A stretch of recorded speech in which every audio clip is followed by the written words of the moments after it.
Maliwanag po sa rules of court, ang Bill of Rights, at iba pa. Ngunit nais ko pong ipapatid na ang karapatang mag-cross-examine ng mga testigo, isang mahalagang bahagi ng mga pagdinig ng korte, ay hindi saklaw ng investigasyon ito.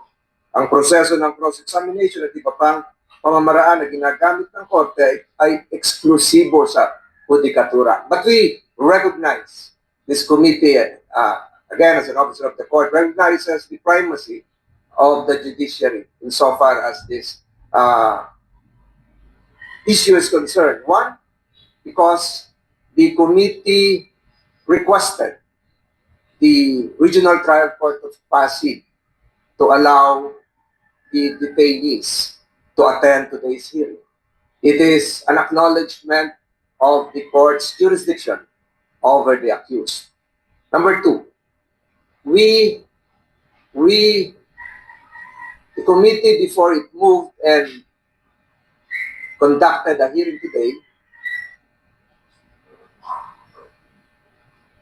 showed respect to the court by acknowledging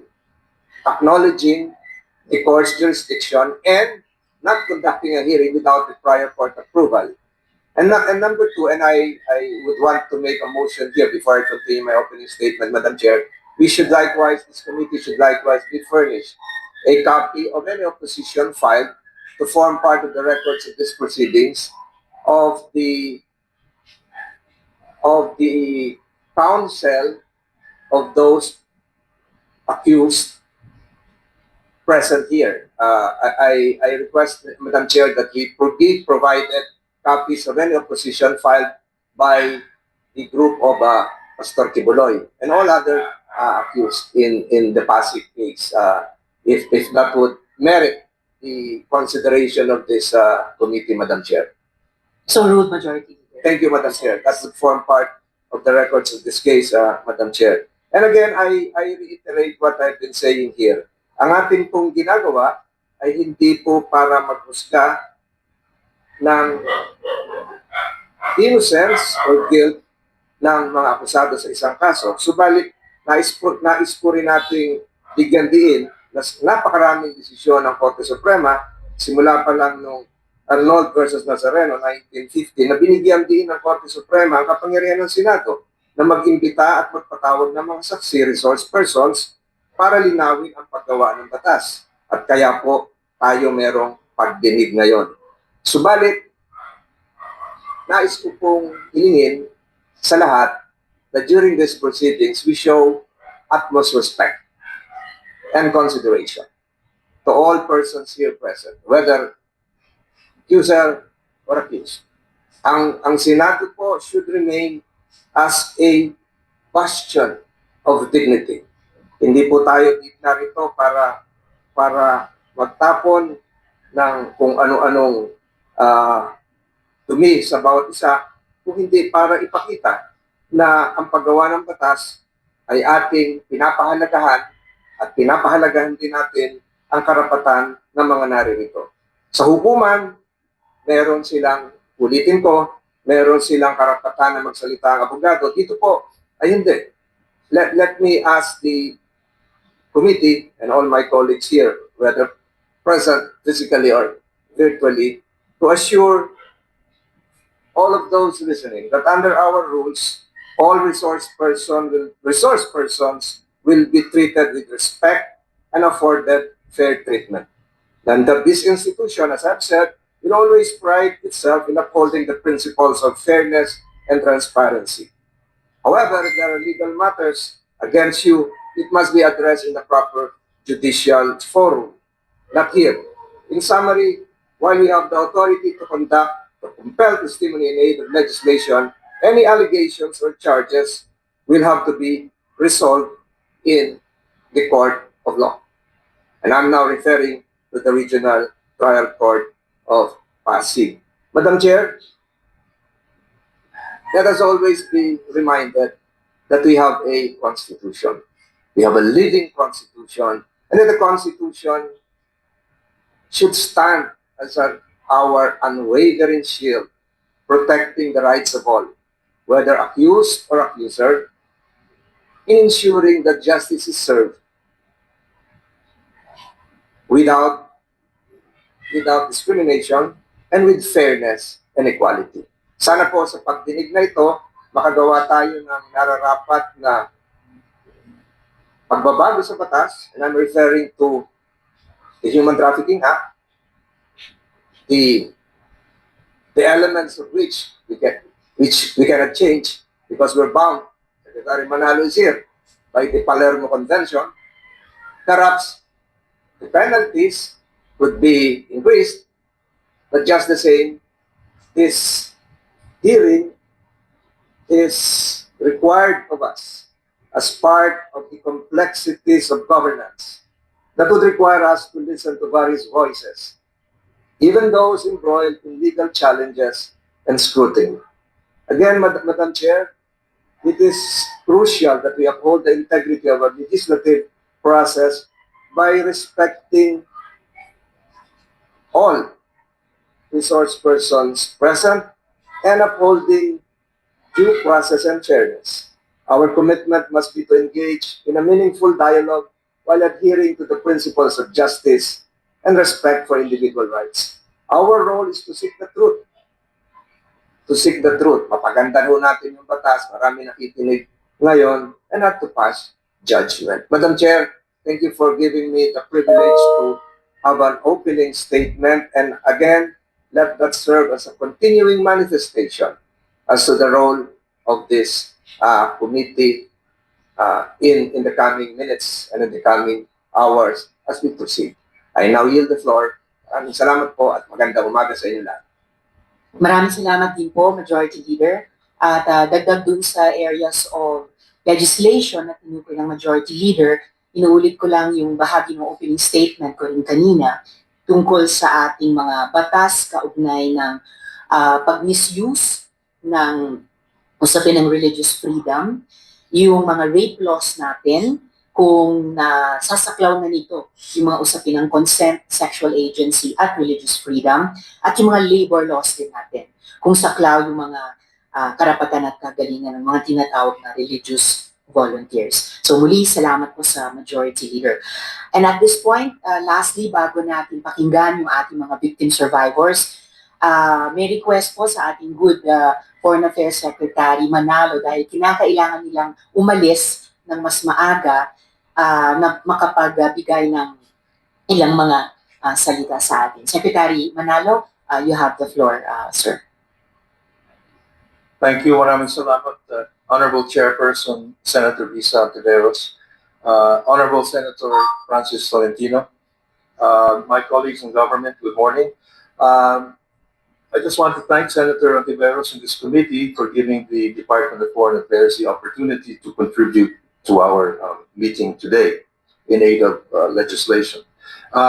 Nais ko lang mag-briefing lang on 2 points with your permission. The first point is on the possible extradition issue. And as you know, the Philippines has an extradition treaty with the United States of America.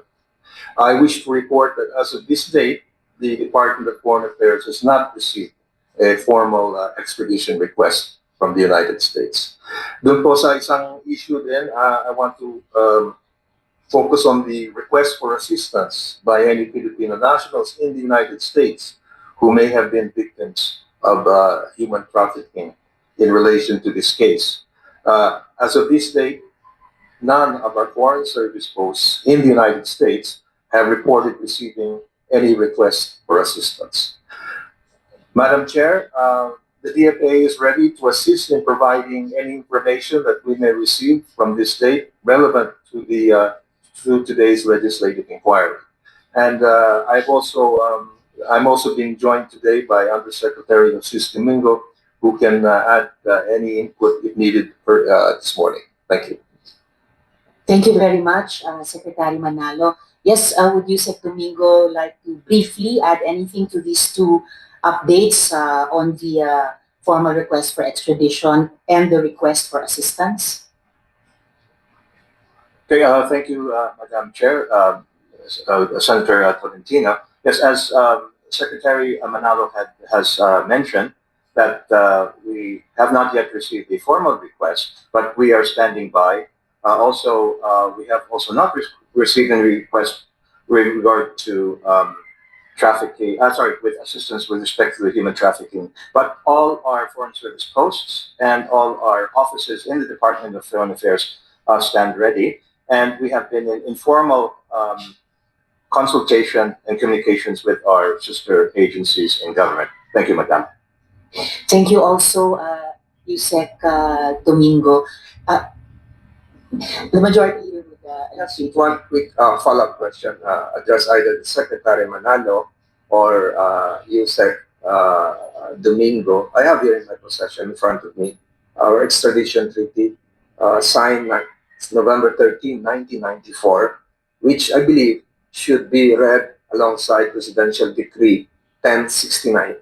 This has some legal complexities involved, and perhaps you might want to educate this committee, which would have primacy just in case an extradition request is sent to the DFA. What would happen to the pending cases lodged before the Regional Trial Court of Pasig pursuant to ED 1069?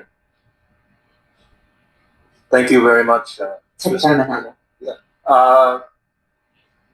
If I could first give a very general answer, and then of course on any specifics that might arise in the event that we receive a formal extradition request. Just to say, if we do receive a formal request, we will, DFA will of course study it and see if it is consistent with the agreed procedure pertaining to extradition. And here is where PD 1069 would also come in.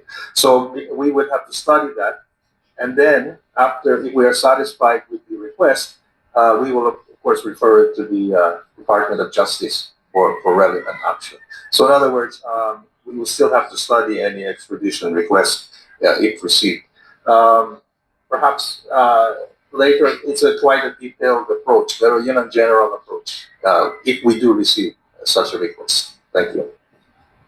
One quick follow-up, just to remind the officials of Department of Foreign Affairs as well as councils present here, anything that would transpire and would come out of these proceedings would, under oath, would be recorded.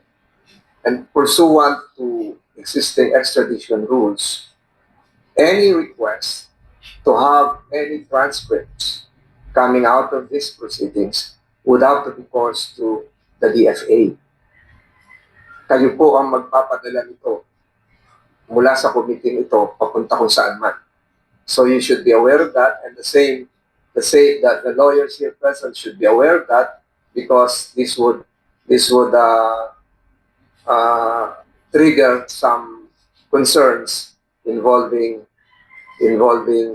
civil rights or individual rights. So just be aware of that, and I suggest, Madam Chair, that the DFA should stay here till the conclusion of the investigation proceedings, to be physically present. But that's what I'm saying. Thank you, Madam Chair. Thank you, Majority Leader. Assured naman po tayo na bagamat may kailangang mauna ng umalis si Secretary Manalo, that Yusek Domingo will stay on with us. So the department will be well represented. Salamat po, Secretary Manalo, Undersecretary Domingo at Majority Leader. So ngayon po, ang una po nating witness ngayong umaga ay si Teresita Valdehuesa, ang di umanong miyembro ng unang batch ng pastoral ni Apollo Kibuloy. Bago po siya magsimula, I would like everyone to listen to this video, to watch this video. Si Miss Teresita, Miss Ging, ang pinapatungkulan dito, but it will also give a sense of the threats that victim survivors face from within the kingdom. Open source po itong video na ito. In fact, galing sa public channel ni Pastor dati. So, i-play na po natin ngayon para mapanood natin lahat.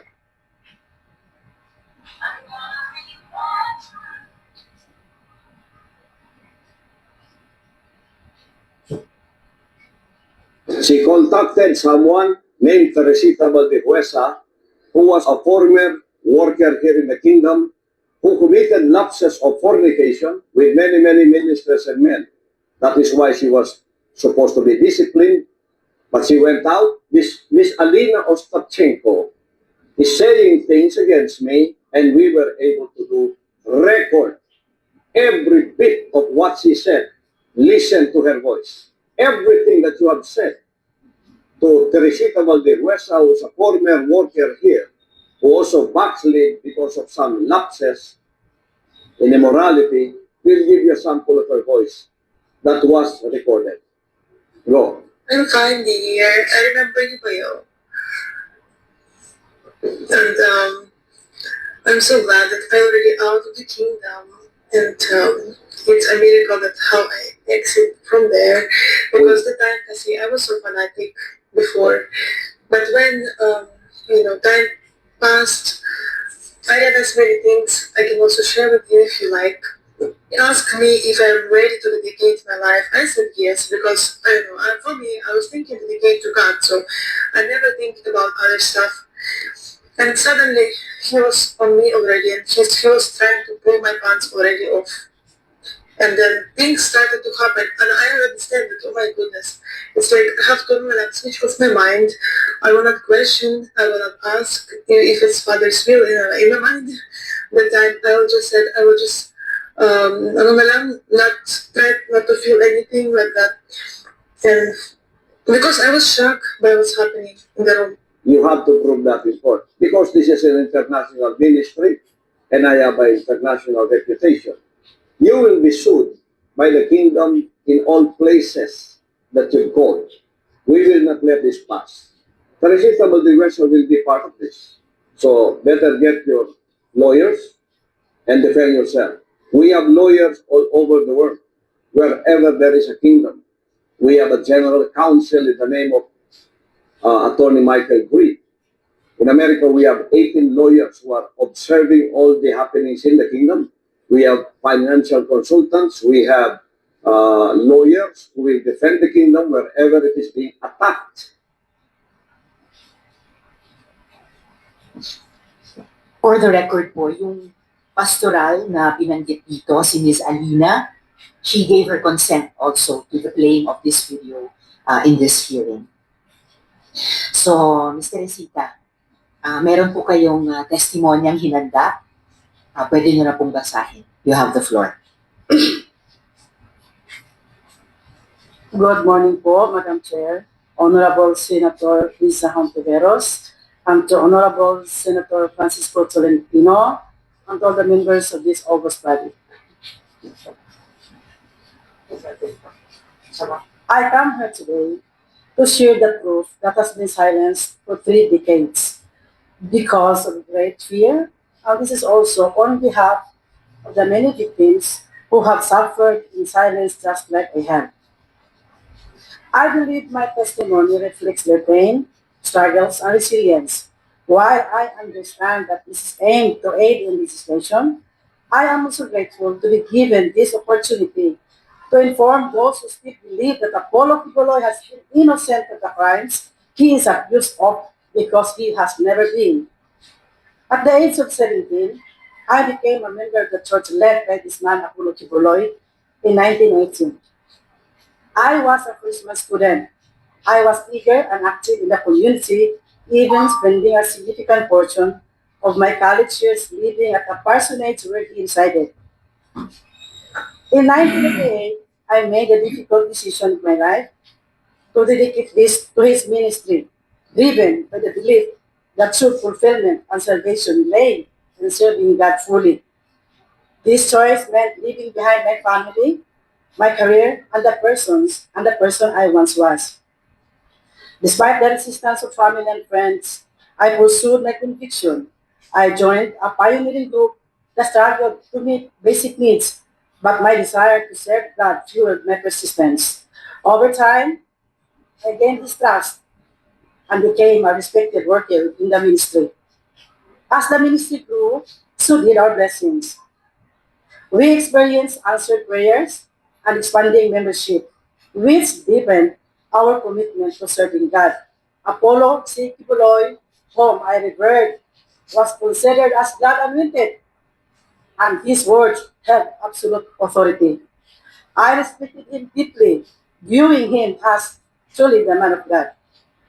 From the moment I dedicated my life to the ministry until 1993, I experienced profound spiritual awakenings. I felt forgiven, my love for God deepened, and I was proud to serve alongside a man I believed to be holy. But one day while in Manila, I received a long distance call from him.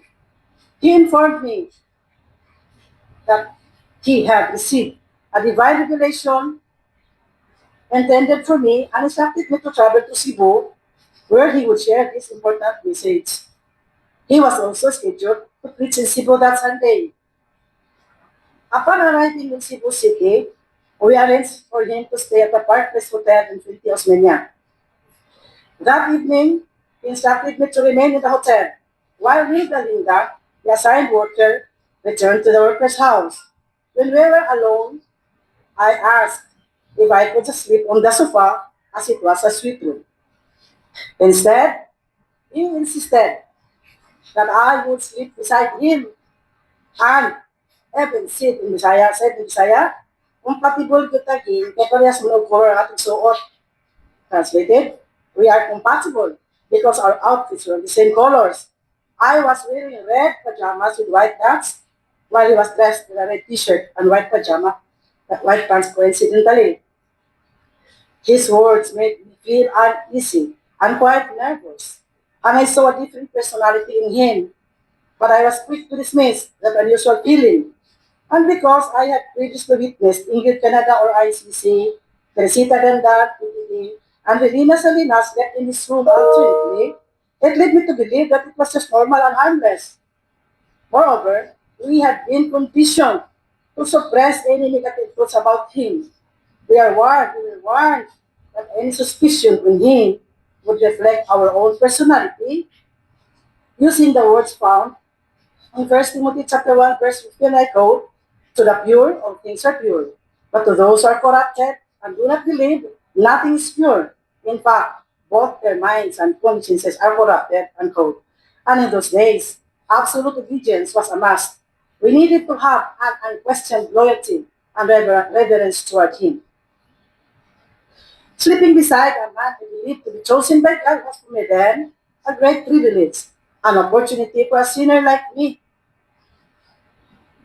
But what followed shattered my sense of faith and trust.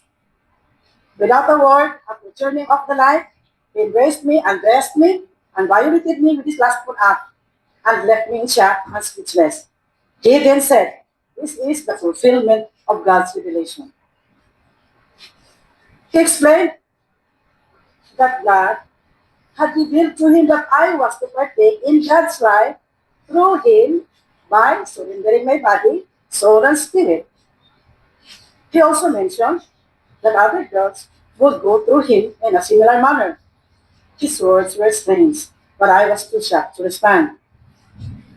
The following day after the Sunday worship service, Apollo City Bulan left Manila, while I was left to carry on with my duties, including organizing carolers for our annual fundraising. Confusion consumed me. I felt betrayed in my faith by him, or even perhaps by myself. I began questioning whether what had happened was indeed God's will or simply a gross abuse of power. When I returned to Manila, I was once again instructed to sleep in his room. Fear gripped me, but defying the anointing of God was unthinkable. We had been told that such disobedience would invite a curse. The next morning, he asked if I understood God's revelation. I remained silent, unable to process what had happened. He then referenced me to Philippians chapter 2, verses 6 to 12, explaining that just as Jesus humbled himself and obeyed God, even to the point of death, so he too must obey God's will by partaking in carnal things. He claimed this was necessary for him to understand the human experience and to fully empathize with others. He even told me that he had also been reluctant to accept God's revelation, but as God's chosen one, he had no choice but to act on it. I was more confused with his explanation, but I could not complain. I wanted to go out from the ministry, but I lacked courage. I did not know where to ask help. I had cut all the bridges behind my life, and I could hardly go back because it would mean starting all over again. My family was poor, and I had no connections. My option was to stay because I was still bothered. What if it was indeed God's will? December of the same year was an escape for me. Caroling was one of our sources of funds, and which had been participated in by every member of the ministry all over the country, became my excuse for staying away from the workers' house in Manila where they stayed. In January 1994, I was in his room with Ingrid Canada, the international coordinator of the church, President Dan, the national administrator for the church in the Philippines, and Felina Salinas, his personal assistant. During that Miss Teresita, before you continue po, yung nabanggit nyo ng dalawang beses, Ingrid Canada, nandito po ba siya sa harapan ninyo? yes, katabi po siya ng Minister Sila Figura. po, yung nagtaas ng kamay. Alright, salamat po. Please proceed, Miss Teresita. During that meeting, he informed the girls that I would be included in the inner circle. Right there and then, I realized that these women had likely endured similar experiences. Without any words, we shared a mutual understanding. None of us dared speak about what had happened to us. In February 1994, I was sent to Hong Kong, still carrying all the confusions and emotional turmoil. Despite this, I continued to pretend that everything was fine. When one of our musicians, JC Pangilinan, was scheduled to return to the Philippines, I seized the opportunity to send a personal letter to ACQ. In that letter, I poured out my feelings, openly expressing my emotional distress. I was honest about how deeply shocked I was to learn this life beyond the pulpit. The man I had revered as a holy figure was in reality an ordinary mortal, one who had exploited my genuine commitment and dedication to God. My faith wavered, and everything I had once believed was shattered.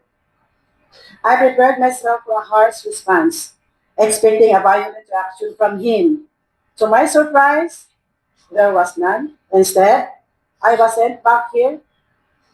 Upon my return, I was even more surprised to learn that I had been promoted. I was appointed National Crusade Coordinator, National Logistics Coordinator, and Luzon Area Administrator all at once. This was a sudden and significant promotion from my previous role. By God's grace, I excelled in all my assigned tasks. Despite this, fear gripped me every time a Puloy would come to Manila. My only relief was when one of the girls would accompany him, giving me an excuse not to sleep with him. I kept myself busy, visiting satellite churches to distract my confusion and agony. One day, ICC confronted me saying, ACQ sensed my distance. I made my work an excuse. February 15, 1998, ACQ used me again. It was always out of fear that I obeyed. A fear mixed with anxiety that he might knew how I pretended to be extremely grateful. That he allowed me to be a part of his physical life because in all honesty and God truly knew I was not. All the pent-up emotions suffocated me that on the following day, while preparing for church, I collapsed. ACQ performed mouth-to-mouth resuscitation, but later I learned, it told others, that it was just a way for me to seduce him, labeling me as Jezebel the Temptress. I believe Apollo carried Lloyd understood that I never wanted the life he was trying to impose on me. My decision to dedicate my life to God's service was driven by a sincere desire for spiritual purification from the sins I had committed before before becoming a full-time worker. I had only one goal, to live a holy life and ultimately to attain heaven. As the Bible says in Colossians chapter 3, verse 5, I quote, put to death, therefore, whatever belongs to your earthly nature, sexual immorality, impurity, lust. But how could I achieve this with the circumstances that I was in? Disobedience and complaints were never an option. Anyone who did so was labeled as carnal, as someone who did not overcome the flesh. Everything was always twisted. One day I said, Sir has noticed that you've been distant. I made up excuses trying to avoid the truth. I had been telling President Dan that I was extremely exhausted. She presumed that I was just too focused of my responsibilities, especially in the logistics department. I was always pressured to meet my 15 million quota. Every December on caroling season, if ever the sense that there was really something wrong with my belief, I was instructed to prepare my documents for my USA visa, and I believe realization came later when I already left this group that it was also to distance me from the workers and members here that I might be able to tell this dark secret. I never wanted to go to America because inside of me were unresolved spiritual issues. Confused mind that bothered me always. But my visa was approved. I didn't know that I was to lead and plan for the fundraising to be done in America, and we would employ the same strategy of our money making here in the country. In America, I witnessed the double standard life. What we prohibited in the Philippines, we did then there. We lived in luxury. We toured around. We dined in fine and expensive restaurants. We watched movies. Sky's the limit when they went shopping. I decided to stay in the apartment where the minister and his family lived. Despite the insistence of ICC to stay with them, I refused. I made a lot of excuses. Sapagkat, hindi ko po natin na kaming nasa Amerika ay masyadong nagpakasasa sa paggasta sa pera na masyadong pinaghirapan ng mga kapatiran at ng mga full-time workers. Bilang namuno po sa Proseso, Evangelism at Logistics Departments, saksi po ako kung paano nagsakripisyo ang bawat isa para lang makapagbigay sa iba't ibang pangangailangan sa simbahan. Nakita ko na kahit pambili ng bigas ng membro, kailangan sakripisyo pa para lang maibigay sa simbahan kahit gugutumin pa ang mga pamilya. Nasaksihan ko po na kahit last centavo para pamasahe, kailangan ibigay pa rin. Bahala nang maglakad papuntang simbahan ang mga mahihirap na membro. Hindi kinaya ng ating konsensyang double standard life. Maraming workers ang napagod dahil sa panunood ng sine, pero kami sa Amerika, halos linggo-linggo nanood ng sine, bawal sa amin ito dati. Naghirap ang maraming workers at members sa pagkaruming at pagsulisit sa bawat tao sa lahat ng dako dito sa ating bansa. May namatay, may na-aksidente, may nakulong, may nanganarate pa na hindi na na-report. Dahil baka hindi paniwalaan at baka makapagplastic pa dahil may kasalanan na itinago, kaya napahintulutan nangyari. Lahat may kota, di ba? Napakasakit po sa damdamin ko dahil ako po ang namuno sa mga fundraisings. After December season, ang mga members kailangan magtinda ng mga kakanin para may bigay sa mga pledges for alay kay Kristo, building funds, love offerings, television pledges, tithes, and others. And when they could not provide for their own foods, they would just resort to fasting. Meron din pa akong quota, 10 to 15 million pesos to raise in the month of December alone. I organized the carnivals nationwide to meet my quota. We recruited on traffic our young people from Mindanao and Visayas to Carol in the provinces of Luzon and in the national capital region cities. Marami pong estudyante na Nobyembre pa lang kailangan nang mag-absent sa paralan at ang iba hindi na nakabalik sa pag-aaral dahil inuna ang simbahan, inuna ang pagkaroling, inuna ang paghanap ng pera. But nobody questioned where our income was spent. Sa mga buwan ng Pebrero hanggang Oktubre, ang ibang workers na nasa logistics department, kailangan mag-solicit na naman throughout the country using the permits of the different associations.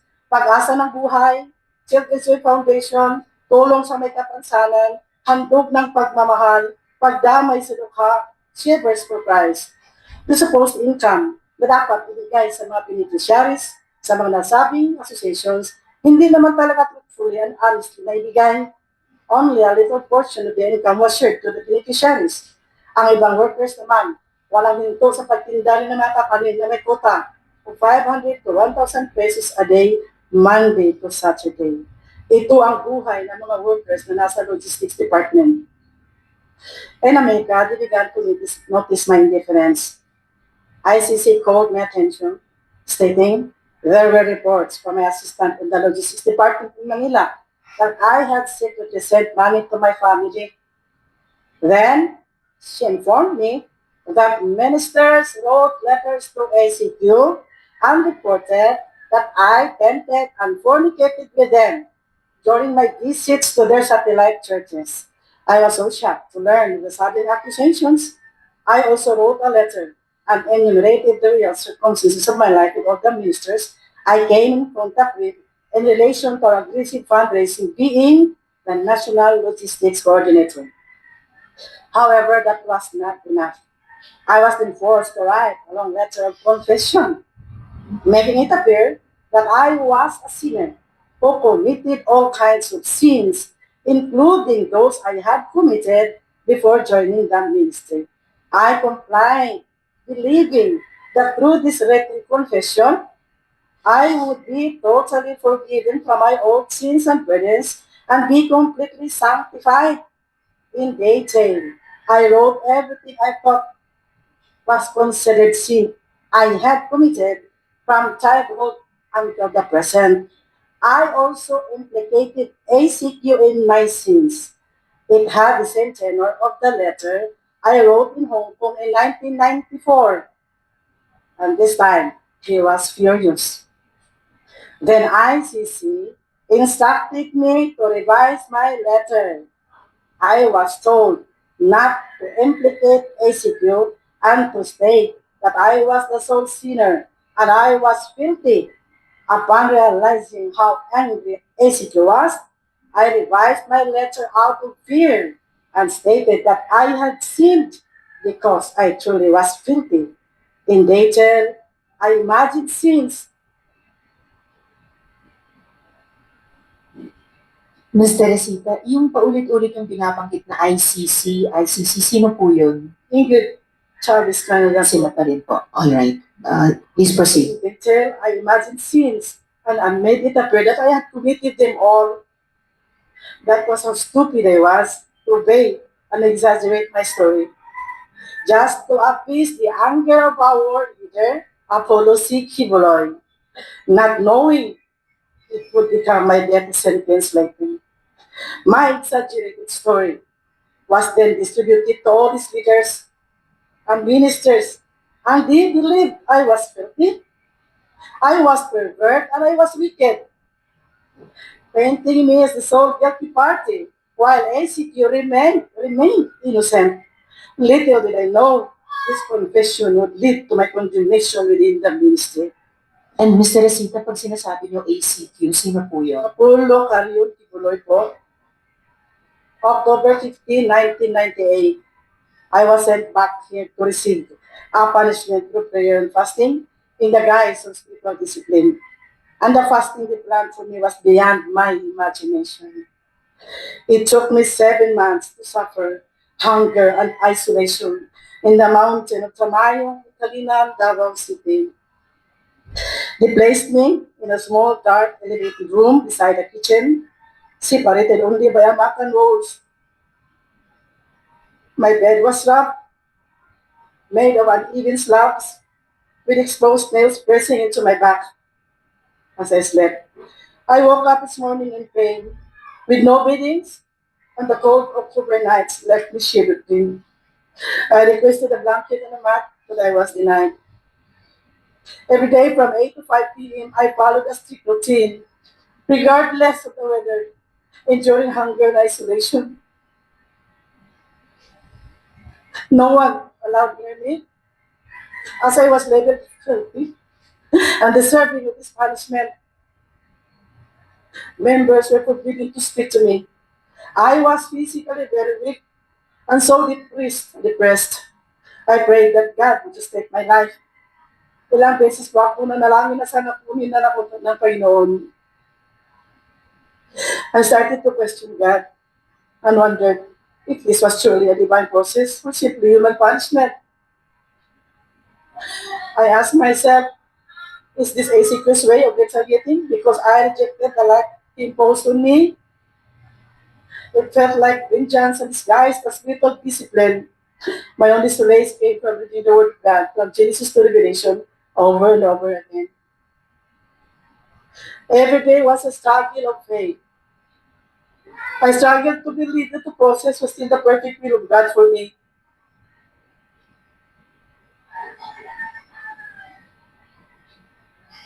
I struggled to believe that I really was a sinner and that I was recuperating from my spiritual disease with a lack of faith. That was to justify my present pains and to at least lighten my burden of loneliness. On January 8, 1999, I gave ACQ a resignation letter and I requested for a fare so that I can travel back to my home in my province. He did not approve my resignation letter. I pleaded to Ingrid, and like a child, I cried to her, but she remained untouched, telling me that it was a divine process. After that conversation, misery doubled. I had no money, and I was still physically weak, so there was no way for me to go out on the compound of the prayer mountain. Waiting for the restoration was the only alternative at the moment. If not for the comforting words of God, surely I would be totally gone out of my mind. They continually accused me of sins they alone knew and imagined that would always lead me into fasting. It eventually hardened my heart because I started to realize that the purpose of doing it was to totally break me down, to even slowly kill me.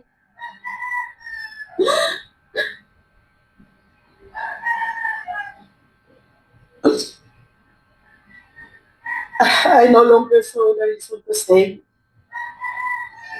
I submitted my resignation as a full-time volunteer worker for the second time. But Apollo Carintiguloy refused it again.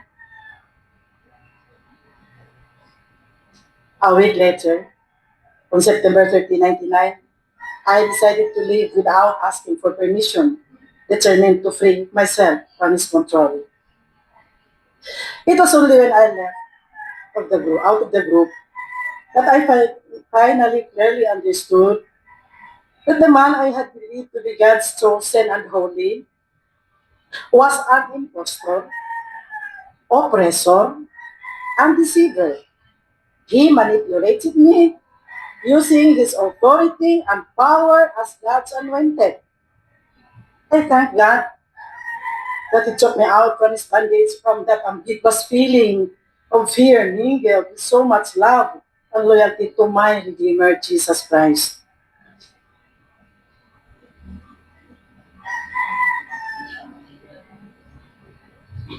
But He was not finished with me and did not stop terrorizing me. Alex Camia, his personal bodyguard, a full-time worker, once known to be a champion in gun shooting before he joined the group of ACQ, together with his team, kept coming to my place to harass me, serving a fake warrant of arrest to a minister who stayed in my house. This minister settled in my place after he was gunned down in Davao City but survived. The team of Alice Camilla was apprehended, and when investigated, they had several firearms in the car, several plate numbers, and there was also a red plate. The registered owner of the car was Apollo City Buloy. Because of their failure to set the warrant of arrest, they blamed me for hiding the minister and filed cases against me of obstructing justice and grave misconduct on an act on becoming a public official. After that incident, I heard that Alex Camia was the suspect of the murder of an ex-worker who was shot down inside his home, and this ex-worker did not survive. I was scared to death when I heard this news. My option was to remain silent because killing could have actually happened when Camia and his group came to my place. There was also an ex-worker, Elsa Bolivar, who was a senior citizen, a woman shot dead when she was in her garden in Bagong City. I was so hysterical when pictures of her bullet-ridden body were sent to me because she had just visited me in my place before it happened. Fear consumed me and I remained silent. 3 years ago, nagkausap po kami ni Alex Camia. Humingi ko siya ng kapatawaran at nagsabi na siya ay nautusan lang po na kailangan din akong iligpit. Pinaniwala ko siya na ako ay may malaking kasalanan at ako ay napakasamang babae. Nang tinanong ko kung ano ang aking kasalanan, sinabihan daw siya na tinukso ko raw siya pulo ay yung kibuloy. Nakiapi daw ako sa mga ministro. Parang hindi naman po ninyo yung sa video. Nakipagtalit daw ako mismo doon sa workers' house at nagnakaw daw ako ng 2 million pesos. He even said in Bisaya, di ba nagtugot man ang Ginoo pagpatay sa dautan? Doesn't God permit the killing of the wicked? Doon ko lang naintindihan na kailangan i-declare ni Apollo Kibuloy sa lahat ng mga workers at members na ako'y makasalanan at napakasamang babae para magiging makatwiran ang lahat ng parusa na binigay sa akin at magiging makatwiran din kung bakit ako kailangan patayin. Apollo Kibuloy called me Jezebel, the temptress, using his pulpit to broadcast how filthy and evil I was. This became a pattern. Kung may mga workers na may alam sa kanyang buhay, sa sikretong buhay, at aalis sa kanyang kingdom, sila ay akusahan ng napakaraming kasalanan. He would always exaggerate their weaknesses at ipaniwala sa mga workers at members na sila ay umalis dahil may mga marumi, mga napakasamang mga tao. His followers only heard the side of the story, which was always filled with lies and twisted truths. The other side, our side,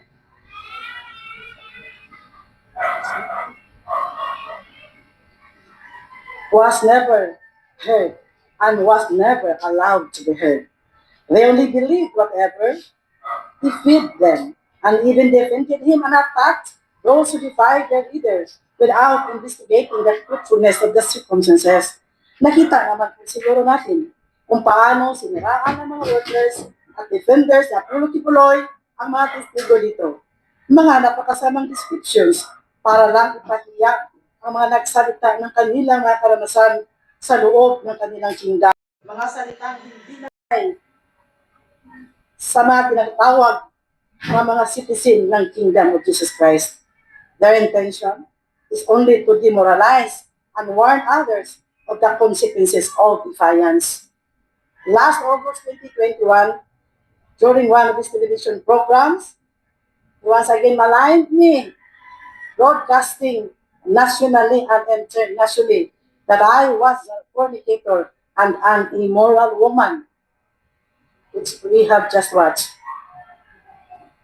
Madam Chair, I would like to remind Mr. Kibuloy to remember the biblical stories about the lives of King Nebuchadnezzar, King Sennacherib, and King Herod.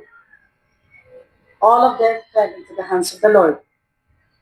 Nebuchadnezzar, you know that, was separated from his people and lived like a beast and ate grass for 7 years. King Sennacherib died a tragic death, murdered by his own sons. King Herod was struck by the angel of God, died, and his body was eaten by worms. Their sin was that they praised God with themselves, considering themselves as gods and blaspheming the one true God. This is all, Madam Chair. Thank you. Salamat po, Ms. Teresita, sa testimonya mo. Kahit kailangan mong iyakan para basahin sa amin. Bago yung isa munang follow-up question ko sa inyo, gusto kong i-acknowledge yung presensya online ni Senator Cynthia Villar. Salamat, Senator Cynthia, sa pagdalo nyo. At ang Minority Leader, Senator Coco Pimentel. Salamat tayo sa pagdalo. Kung walang opening statement si Senator Coco at si Senator Cynthia, bago yung interjection ni Majority Leader sa Department of Justice, isang mabilis na follow-up question sa ngayon, Ms. Teresita, Ms. Ging, Ate Ging, just for the record, guilty ba kayo doon sa mga krimen na inakusa sa inyo, yung pagnakaw ng 3 million pesos, yung pag-fornicate sa iba pang mga ministro? Guilty ba kayo sa mga iyon? Of course not. Alright, salamat kayo. Majority Leader, for your interjection with the You, Madam Chair, nothing to do with the previous testimony. Magpapaalam po kasi ako kasi magsasalita po ako sa Liga ng mga Barangay and the Minority Leader is already here to fill up some legal questions likewise. But Madam Chair, before I leave, gusto ko lang tanungin ang hindi ko kasi nakita kanina dito pala ang Department of Justice relative to my previous questions answered by the DFA. This is speculative, academic, and purely legal. If, if an extradition request is lodged before the DFA, there is under the PD, which I cited before, a process which would necessitate the Department of Justice to file a petition. But that is another court. And that is another court which would constitute as the extradition court here in the Philippines. And if there is going to be an extradition hearing, the purpose is not to determine the guilt or innocence of the accused, but whether they would fall under the ambit of our extradition treaty. Is that correct? Who will answer? Attorney Torridillas or Attorney Quintana? Speculative lang ito. Ano lang to? Senior State Counsel Quintana, I believe, Majority Leader. Yeah. Thank you, Madam Chair. Good morning, sir. Good morning, Madam Chair. Good morning, Your Honor. As to the as to what will happen on, should the Department of Foreign Affairs later on receive a request for the extradition of Mr. Kiboloy and the present criminal cases are filed against him, the Philippines, as a requested state under the Philippines-US extradition treaty, has the option to postpone the filing of the extradition case. In which case, Postpone. only the filing, Your Honor. But is the extradition court would be constituted here in the Philippines? Yes, Your Honor. Not necessarily the court where the hearing is being Yes, conducted. it would be a separate separate proceeding, and as I mentioned, it might be postponed, or we can accept the request and file the case in a separate extradition case. It will not be a criminal court. No, Your Honor. As you correctly pointed out earlier, the extradition court is not there to determine the guilt or innocence of the subject of the Thank you, attorney. But my second question is related to the first question and to the previous questions. The extradition shall not be granted under Article 4 when the person sought has been tried, convicted, or acquitted. Tama po ba yan? So pag may pending case na rito at mabilis yung proseso, conviction or acquittal, hindi na siya pwede i-extradite. Is that correct? Your Honor, under Article 4, that may be a ground for refusal of the request for extradition, but that in that case, so your Honor, ano po dun, parang in effect, parang double jeopardy. But in this instance po, there is no double jeopardy kasi po yung Saying double jeopardy, one of the grounds for refusal would be when there has been a trial, conviction, or acquittal that's explicitly stated under Article 4 prior prosecution. Jeopardy will not apply because of the concept of dual sovereignty. Am I correct? yes, Your Honor. So, ang tanong ko, mas makakabuti ba na mas mabilis ang trial sa Pasig, which would result in either conviction or acquittal, dahil hindi na pwedeng ma-extradite? Sir, it's independent of the request for extradition. So, regardless if the criminal cases are terminated, are expedited, it will not affect the extradition request. Siguro, aralin niyo mabuti itong Section 1 ng Article 4. Parang very explicit naman ito. You still have time. Number 3 question, I learned that correct me if I'm wrong, and I'm sure you're following this through news accounts, that the Department of Justice of the United States dismissed the charges against a certain Miss Dueñas. Tama po ba yun? Yes, Your Honor. Yes, and this was just a few weeks ago. Last week, Your Honor. Last week. 7. So, ang tanong ko rito, and this will probably be a lingering question, what would be the effect of the dismissal of the U.S. cases against, is Dueñas a miss or a male? Ano ba yan? Female? She? Female. What would be the effect of the dismissal of the U.S. cases against Miss Dueñas with the pending cases of Pastor Kibuloy in the Philippines, since some of the elements would be the same? Your Honor, if I may defer to Prosecutor Torre Villas. Deputy State Prosecutor Villas, please. Good morning, Madam Chair. Good morning, Senator Tolentino.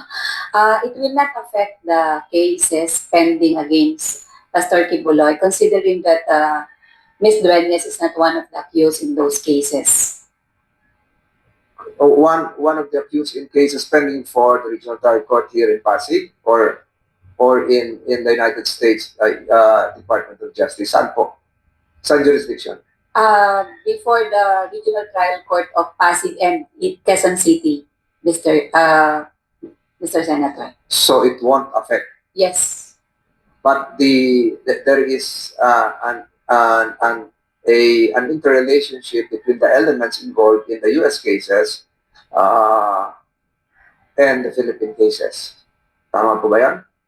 I'm not jumping the gun on what the defense counsels were doing. So walang effect. As I said, this is just speculative. It will not affect the cases pending before the Regional Trial Court of Quezon City and the Regional Trial Court of Pasig, because Ms. Dueñas is not one of the accused, neither she one of the witnesses for the prosecution. But some of the defendants in the case pending before the U.S. Department of Justice are likewise defendants, are accused here in the Philippines. And I understand there would be a second hearing come May 20 before the U.S. Department of Justice. Tama po ba yan? I am not aware of that. Okay. So paano naman kung yun ang magkaroon ng ibang desisyon while pending dito sa Pasig and Quezon City, ibang kaso? Any speculative answer? O kung wala, mahirap. It has no connection at all because of Different jurisdictions, different elements. Again, Madam Chair, maraming salamat po sa pagbibigay sa akin ng pagkakataong makapagsalita. I reiterate again my earlier statements that respect and dignity should permeate the entire proceedings today. And I hope that the dignity of the Senate through this committee will be enshrined, Madam Chair. Maraming salamat po sa pagkakataong ito at maraming salamat sa mga resource persons natin na dumalo. Magandang umaga po sa inyo lahat. Maraming salamat. Maraming salamat din po, Majority Leader, and of course, the Chair and the whole committee ay nakikiisa dun sa patuloy na pagtaguyod ng respeto at dignity